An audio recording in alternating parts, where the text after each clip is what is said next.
Pemirsa, BPD Bali benar-benar sebagai agen pembangunan. Perannya sangat besar dalam pembangunan Bali. Dari asetnya terlihat BPD Bali termasuk terbesar di antara BPD seluruh Indonesia, sehingga kontribusinya terhadap pembangunan Bali dapat lebih optimal. Komitmen Gubernur Bali terhadap pengembangan BPD Bali tidak main-main, yang ditunjukkan dengan penyetoran modal tahun ini dari pemerintah provinsi sebesar 30 miliar rupiah. Direktur Utama Bank BPD Bali Inyoman Sudarmo menyampaikan BPD Bali berupaya mengimplementasikan program Gubernur Bali yang telah tertuang dalam Corporate Plan. Sesuai tagline Bank BPD Bali yaitu transformasi tiada henti, sejalan dengan transformasi ekonomi Bali yang telah dilaksanakan dan diluncurkan oleh Presiden pada Desember 2021, yaitu transformasi ekonomi Kerti Bali. BPD Bali turut mengambil peran di dalamnya, mendukung program-program yang dilaksanakan Gubernur Bali. Peran BPD Bali dalam pembangunan di Bali cukup signifikan, terbukti dari dividen yang dibagikan sebesar 411 miliar rupiah, sehingga bisa untuk pembangunan di Bali mendukung kegiatan-kegiatan dari pemerintah provinsi dan kabupaten kota. Di luar itu, BPD Bali juga mendukung kegiatan Gubernur Bali dengan memberikan CSR dalam rangka pengembangan ekonomi, termasuk di dalamnya mengenai ekonomi kerakyatan dan penguatan desa adat.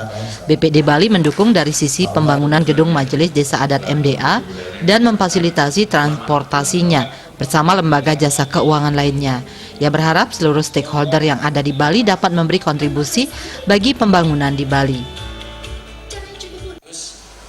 Kemudian porsi UMKM kami sudah di 46,4%, Pak. Sesuai ketentuan daripada BI mengenai rasio pembiayaan inklusif makroprudensial dan arahan Pak Presiden, diharapkan 2024 perbankan pembiayaan UMKM minimal 30%, Pak. Tahun ini kami BPD Bali sudah mendapatkan porsi 46%, sehingga kami kemarin dari Maret mendapatkan insentif YWM dari Bank Indonesia sebesar 1%. Terima kasih Pak Krisna yang telah mensupport, dan tentunya kondisi-kondisi seperti ini kami akan terus optimalkan, Pak, dan berkoordinasi dengan OJK yang melalui tim percepatan akses keuangan daerah terus mendorong untuk penyaluran kredit usaha rakyat melalui kurbali.com, satu-satunya menjadi percontohan di Indonesia bahwa pelaku usaha masyarakat bisa memohon kredit bisa melalui kurbali.com yang bisa akan diaplikasikan melalui saluran bank-bank yang ada menyalurkan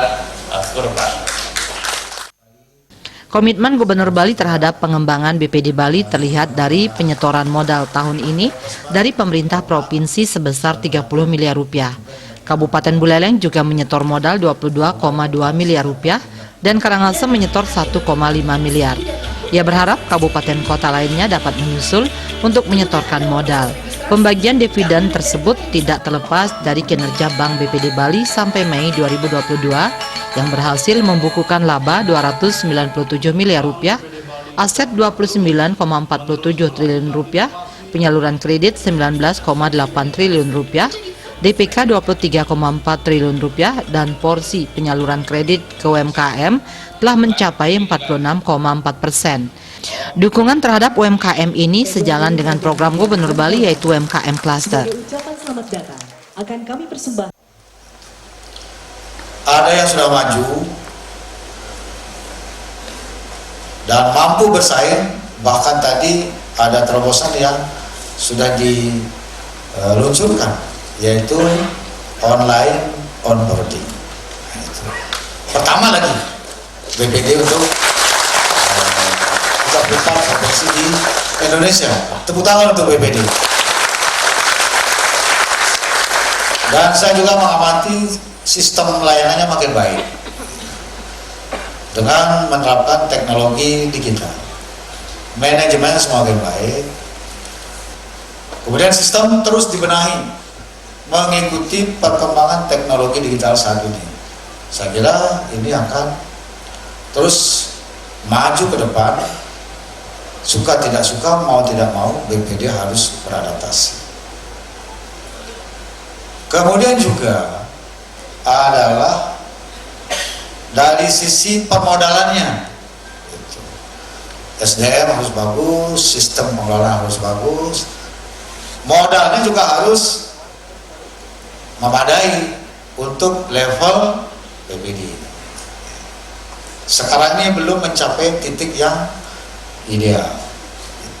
Itulah sebabnya tadinya dividen yang dikontribusikan kepada pemegang saham 90%, saya turunkan dalam RUP menjadi 75%.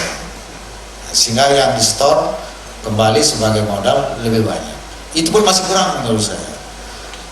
Idealnya benchmarknya itu maksimum 60% yang ditarik, 40% yang di store kembali.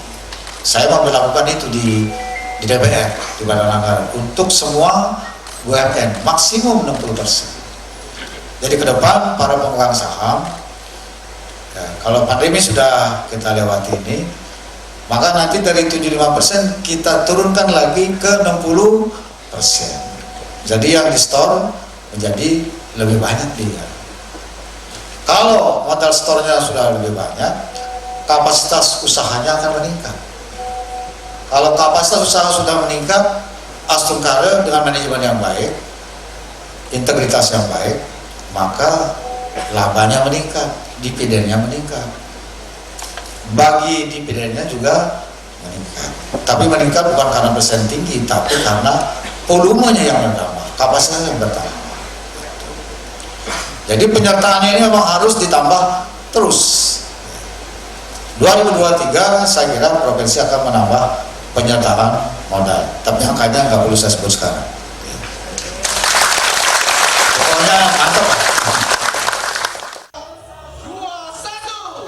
Selain menyalurkan KUR dan menyalurkan subsidi bunga KUR, BPD Bali juga mewujudkan apa yang diperjuangkan Gubernur Bali, yaitu perubahan PMK menjadi PMK 27 tahun 2022 dan PMK 28 tahun 2022 tentang penjaminan kredit korporasi dan UMKM. BPD Bali mendukung upaya gubernur tersebut dengan mengimplementasikannya secara nyata. Bank BPD Bali juga membuka showcase UMKM di Bandara Ngurah Rai bersama dengan Dekranasda Bali. Produk yang dipajang di pintu gerbang domestik dapat dibeli di marketplace yang telah terintegrasi dengan sistem pembayaran non-tunai. Program lainnya yaitu kredit untuk pembiayaan motor listrik, mendukung kebijakan Gubernur Bali mewujudkan Bali Energi Bersih. Tim Liputan Bali TV.